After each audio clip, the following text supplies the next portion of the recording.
Hello everyone, welcome back to my YouTube channel. Today we are going to learn about ventricular septal defect. Okay, previous class में हमने congenital heart disease पढ़ा था. Congenital heart disease जो है it is mainly classified into two categories. First is acyanotic and second one is cyanotic heart disease.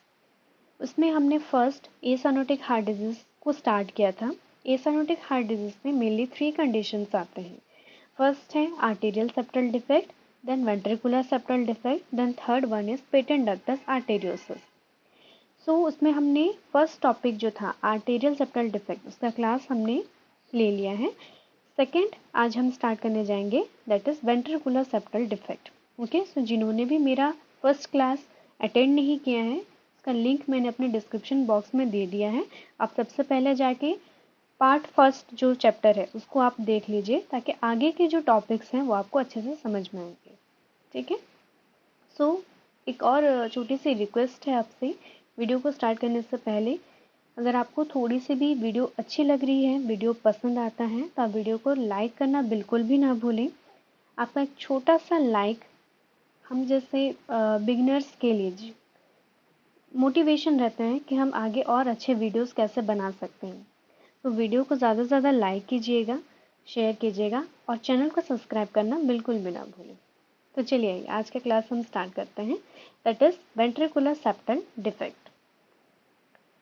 First we see the meaning. Ventricular septal defect is a congenital disorder in which blood moves from left ventricle to right ventricle through defective ventricular septum. Okay, यहाँ आपको picture में clearly दिख रहा है ये आपका normal heart है, ठीक है, एंड ये आपका डिफेक्टिव हार्ट है. इसमें जब हम आर्टेरियल सेप्टल डिफेक्ट पढ़े थे उसमें क्या हो रहा था, लेफ्ट और राइट एट्रियम के बीच में एबनॉर्मल ओपनिंग प्रेजेंट था. सेम वैसे ही वेंट्रिकल में देखने को मिलता है. ये हमारा लेफ्ट वेंट्रिकल है और ये हमारा राइट वेंट्रिकल है. इन दोनों के बीच हमको क्या दिख रहा है, ओपनिंग दिख रहा है. दैट मीन्स सेप्टम जो है वो प्रॉपरली क्लोज्ड नहीं है, जिसके वजह से क्या हो रहा है, लेफ्ट वेंट्रिकल से ब्लड राइट की ओर मूव कर रहा है. ठीक है, प्रीवियस क्लास में मैंने ये भी बताया था कि जितने भी एसाइनोटिक हार्ट डिजीज होते हैं इसमें जितने भी ब्लड फ्लो हो रहा है दैट मीन्स शंटिंग हो रहा है वो लेफ्ट टू राइट होता है. ठीक है, तो इस कंडीशन में भी सेम हो रहा है, दैट इज लेफ्ट वेंट्रिकल से जो ब्लड है वो राइट वेंट्रिकल में डिपॉजिट हो रहा है due to abnormal septum. Okay, the next incidence, it is the most common congenital heart defect occurring in approximately 30% to 40% in children with congenital heart disease. Many ventricular septum defect 20 to 60% are thought to close spontaneously. ठीक है, मतलब with in 1 year का age group के अंदर ये जो 20 to 60% of जो VSD cases रहते हैं ये ऑटोमेटिकली क्लोज हो जाता है.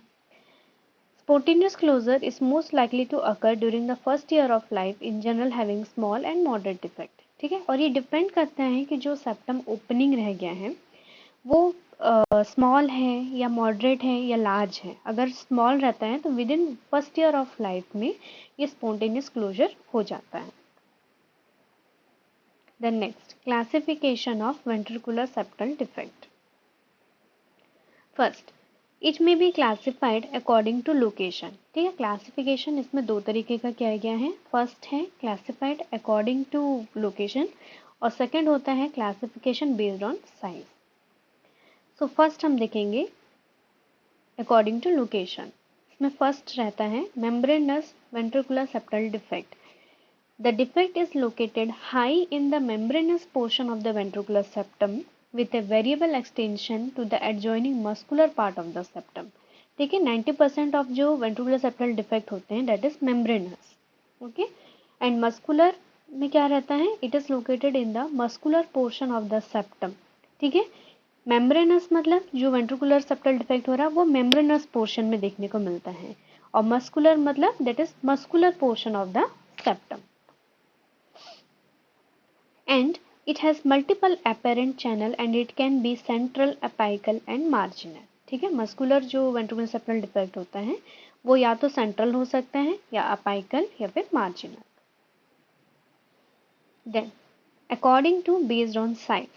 यहाँ पे पिक्चर में भी आपको क्लियरली दिख रहा होगा सारे टाइप्स, ठीक है। मस्कुलर वीएसडी कहाँ पे हो रहे हैं, ठीक है।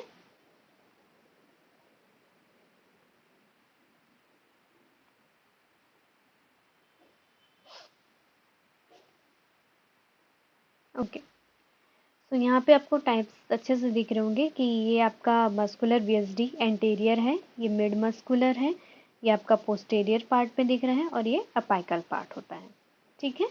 तो ये सारे टाइप्स हैं वीएसडी के। सो क्लासिफिकेशन बेस्ड ऑन साइज के अकॉर्डिंग क्या रहता है, दो टाइप होता है, एक होता है रेस्ट्रिक्टेड और एक होता है नॉन रेस्ट्रिक्टेड। रेस्ट्रिक्टेड का मतलब क्या रहता है, जो स्मॉल साइज के रहते हैं होल, उसको हम रेस्ट्रिक्टेड वीएसडी कहते हैं। एंड नॉन रेस्ट्रिक्टेड वीएसडी का मतलब इसमें एकदम एब्सेंस रहता है, सेप्टम बिल्कुल ही प्रेजेंट नहीं रहता है, ठीक है। Then pathophysiology. First, due to etiological factor there is defect in the septum of the ventricle, ठीक है। यहाँ पे क्या हो रहा है, वेंट्रिकल में जो सेप्टम है उसमें डिफेक्टेड है, ठीक है। Due to high pressure in the left ventricle oxygenated blood shunt from left ventricle to the right ventricle, ठीक है। ये हमने पहले ही बताया है, इसमें जितने भी एसाइनोटिक हार्ट डिजीज होते हैं इसमें जो ब्लड शंटिंग होता है that is from left to right, तो इसमें भी ब्लड आपका कैसे आ रहा है, लेफ्ट वेंट्रिकल से ऑक्सीनेटेड जो ब्लड है वो शंटिंग होके आ रहा है आपका राइट वेंट्रिकल में, ठीक है। Then declining left ventricular pressure and become lower than aortic pressure, ठीक है। इससे आपका क्या हो रहा है, जो वेंट्रिकुलर लेफ्ट वेंट्रिकुलर का जो प्रेशर होना चाहिए वो क्या हो रहा है, लोअर हो रहा है, ठीक है। लोअर होने की वजह से जो एरोटिक प्रेशर है वो भी कम हो रहा है। Then closure of aortic valve, then continuation of left to right ventricular shunting, ठीक है। और ये जो शंटिंग हो रहा है वो कंटिन्यूएशन में हो रहा है। Then more blood reach to the lung, इसके वजह से क्या हो रहा है, pulmonary hypertension, increase blood volume in the right ventricle, क्योंकि लेफ्ट से सारा ब्लड कहाँ पे आ रहा है, राइट पे आ रहा है, ठीक है। तो इस वजह से राइट जो वेंट्रिकल है वहाँ पे हाइपरट्रॉफी देखने को मिलेगा, ठीक है।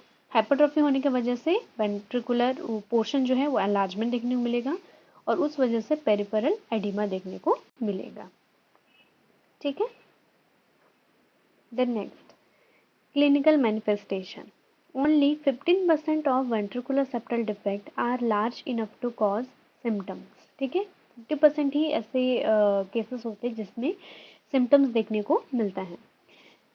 अगर स्टार्टिंग में मैंने बताया था, अगर जो गैप है, जो सेप्टम है वो अगर बहुत ही स्मॉल है, ठीक है, तो उसमें ज़्यादा सिम्टम्स देखने को नहीं मिलता है और with in first year of life में वो क्लोज हो जाता है अपने आप, ठीक है। वही पॉइंट यहाँ पे लिखा हुआ है, small ventricular septal defect usually asymptomatic, ठीक है, इसमें कोई सिम्टम्स नहीं रहते हैं एंड हाई स्पॉन्टेनियस क्लोजर है during the first year of life. Then large ventricular septal defect symptoms are, लेकिन अगर जो डिफेक्ट है अगर वो लार्ज है, मॉडरेट टू लार्ज है, तो ये सारे सिम्टम्स देखने को मिलेंगे। क्या क्या है, जैसे कि tachypnoea, tachycardia, excessive sweating, frequent upper respiratory infections, poor weight gain and failure to thrive, then decrease exercise tolerance and feeding difficulties. Then diagnostic evaluation. Diagnostic evaluation में हमको देखने मिलेगा ऑस्कल्टेशन, अगर हम जब हम ऑस्कल्टेशन लेंगे तब जो हार्ट साउंड रहेगा दैट इज मर्मर साउंड हमको सुनने को मिलेगा, ठीक है। Harsh systolic regurgitate murmur heard best at the lower left sternal border, ठीक है। जब हम लोअर लेफ्ट स्टर्नल बॉर्डर के पास प्लेस करेंगे स्टेथोस्कोप को तो हमको एक हार्श रिगर्गिटेट मर्मर जैसा साउंड हमको सुनाई देगा। देन एक्सरे वेरीज नॉर्मल और cardiomegaly and increase pulmonary vascular markings, ठीक है। इसके लिए हम क्या करते हैं, एक्सरेज करते हैं, एक्सरे से हमको ये पता चलता है कि कार्डियोमेगाली का केस है या नहीं है। देन ईसीजी, ईसीजी हम क्यों करते हैं, that is varies normal to biventricular hypertrophy. Then 2 dimensional echocardiogram with Doppler study, ठीक है। इसमें हम क्या करते हैं, 2D इको, ठीक है, या डॉपलर स्टडी या कलर फ्लो मैपिंग वगैरह हम करते हैं। ये क्यों करते हैं, ताकि जो डिफेक्ट है उसका साइज क्या है, ठीक है, और लोकेशन कहाँ पे है, ठीक है, ये सारी चीज़ों को आइडेंटिफाई करने के लिए हम 2D को कार्डियोग्राम करते हैं। Then last, cardiac catheterisation. Then management. It has been estimated that about 70 to 80% of all mental illness subtle become smaller in size or disappear entirely, and it is also known as spontaneous closure. ठीक है, generally अगर हमको VSD देखने को मिल रहा है तो सबसे पहले हम 2D इको के थ्रू हम साइज और लोकेशन का पता करते हैं। ठीक है, अगर साइज काफ़ी छोटा है तो उसके लिए हमको कोई सर्जिकल मैनेजमेंट करने की ज़रूरत नहीं है, वो स्पॉन्टेनियसली क्लोज हो जाता है with in first year of life. ठीक है, in almost 90% of the patient with spontaneous closure occur by the age of 3 years, though it may occur as late as 25 years or more. Then if treatment is conservative and no signs of congestive heart disease or pulmonary hypertension are present. Then अगर small है VSD तो उसके लिए हम क्या क्या करते हैं? फर्स्ट, मेडिकल मैनेजमेंट हम क्या करेंगे? इसके लिए कोई एंटी कंजस्टिव जो थेरेपी है वो नीडेड नहीं रहता है। ठीक है, इसके लिए हम बस अगर मान लो बेबी में अगर इन्फेक्टिव एंडोकार्डाइटिस की प्रॉब्लम है तो उस कंडीशन में हम प्रोफाइलैक्सिस वगैरह एंटीबायोटिक्स वगैरह हम स्टार्ट करते हैं। देन या फिर हम फॉर ये जो रहता है 6 मंथ्स के लिए हम करते हैं after surgical implantation ventricular occlusion devices वगैरह भी हम प्लेस करते हैं। Then cardiac catheterisation for placement of a ventricular occlusion device for muscular defect. ठीक है, अगर मस्कुलर डिफेक्ट है, ठीक है, हमने 2 टाइप का डिफेक्ट पढ़ा था, membranes defect and muscular defect. अगर मस्कुलर डिफेक्ट प्रेजेंट है तो उस कंडीशन में हम कार्डियक कैथेटराइजेशन परफॉर्म करते हैं। Then surgical intervention is usually not necessary. ठीक है, स्मॉल VSD में सर्जिकल इंटरवेंशन की नीड नहीं होती है। Then moderate to large VSD, तो इसमें हम क्या करेंगे? इन मेडिकल मैनेजमेंट हम डाइगोजिन, डायूरेटिक्स लाइक फ्रूसेमाइड, स्पाइनोलेक्टोन, ये सारी चीज़ें हम प्रोवाइड कर सकते हैं। Then avoid oxygen because oxygen is a potent pulmonary vasodilator and will increase blood flow in the pulmonary artery. ठीक है, then cardiac catheterization, that is for placement of a ventricular occlusion device for muscular defect. Then refer for surgical intervention. Surgical intervention इसमें हम 2 approach में करते हैं। First, 1 stage approach, that means preferred surgical plan या patch closure of VSD। ठीक है, जैसा हमने आर्टेरियल सेप्टल डिफेक्ट में भी पढ़ा था कि उसमें हम क्या करते हैं, अगर डिफेक्ट काफ़ी बड़ा है तो उसके लिए हम सर्जरी प्लान करते हैं, या फिर अगर छोटा है तो उसके लिए हम क्या करते हैं, पैच, जो डेकोरम पैच होता है उसको हम प्लेस करते हैं। ठीक है, then second stage, first surgery, pulmonary artery, placing a band around the main pulmonary artery to decrease pulmonary blood flow। ठीक है, फर्स्ट सर्जरी में हम क्या करते हैं कि एक बैंड जैसा पल्मोनरी आर्टरी बैंडिंग एक प्रोसीजर है। ठीक है, जिसको हम क्या करते हैं, परफॉर्म करते हैं। ठीक है, इसको हम कहते हैं पल्मोनरी आर्टरी बैंडिंग। ठीक है, इस प्रोसेस के थ्रू क्या होता है, जो पल्मोनरी में जो ब्लड फ्लो जा रहा है, ठीक है, उसको डिक्रीज करने के लिए हम पल्मोनरी आर्टरी बैंडिंग का प्रोसीजर परफॉर्म करते हैं। ठीक है, okay. Then second surgery is to patch clothe the VSD with the use of Dacron patch and remove the pulmonary artery band। ठीक है, फर्स्ट अप्रोच में हम क्या करते हैं, सबसे पहले हम बैंडिंग करते हैं। सेकेंड सर्जरी अप्रोच में हम क्या करते हैं कि वहाँ पे बैंडिंग को हटा के हम डेक्रोन पैच को क्या करते हैं, प्लेस करते हैं। ठीक है, और ये जो पूरा प्रोसीजर होता है ये बाईपास सर्जरी के थ्रू ही इसको परफॉर्म किया जाता है। ठीक है, and the repair is generally approach through the right atrium and the tricuspid valve. ठीक है, ये जो रिपेयरिंग का जो प्रोसेस चल रहा है ये हम क्या करते हैं, या तो राइट एट्रियम के थ्रू या ट्राइकस्पिड वाल्व के थ्रू ही इसको रिपेयर किया जाता है। Then last, complication of ventricular septal defect. First, recurrent respiratory tract infection. Second, infective endocarditis. Third, pulmonary stenosis. Fourth, Eisenmenger syndrome. Eisenmenger syndrome में क्या होता है, जैसे कि इसमें हमने VSD में देखा था कि जितने भी शंटिंग हो रहे हैं ये क्या हो रहा था, लेफ्ट टू राइट जा रहा है। बट Eisenmenger syndrome में क्या होता है इसमें जो शंटिंग होता है वो रिवर्स होता है, that is right to left, इसमें ब्लड फ्लो होने लगता है, ठीक है। इसलिए वीएसडी ही ऐसा कंडीशन है जो कि साइनोटिक हार्ट डिजीज के अंदर भी हम वेंट्रिकुलर सेप्टल डिफेक्ट को पढ़ते हैं, ठीक है, बिकॉज ऑफ ईसेन-मिंजर सिंड्रोम, ठीक है। वीएसडी में ही एक ऐसा कंडीशन है इसमें जो शंटिंग है वो रिवर्स भी देखने को मिलता है, ठीक है। तो रिवर्स शंटिंग है, उसी को हम ईसेन-मिंजर सिंड्रोम कहते हैं। Then pulmonary hypertension, then failure to thrive and poor weight gain, ठीक है। आई होप आपको ये वीडियो समझ में आया होगा। अगर इसमें कोई भी कहीं पे आपको डाउट है तो आप मुझे कमेंट करके ज़रूर बताएं।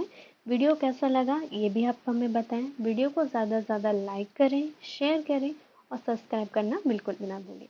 तो मिलती हूँ मैं आपको नेक्स्ट वीडियो में। नेक्स्ट वीडियो में हम डिस्कस करेंगे पेटेंट डक्टस आर्टेरियोसस के बारे में। तो आप जल्दी से चैनल को सब्सक्राइब कर लीजिए ताकि अपडेटेड वीडियोस आपको मिल सके।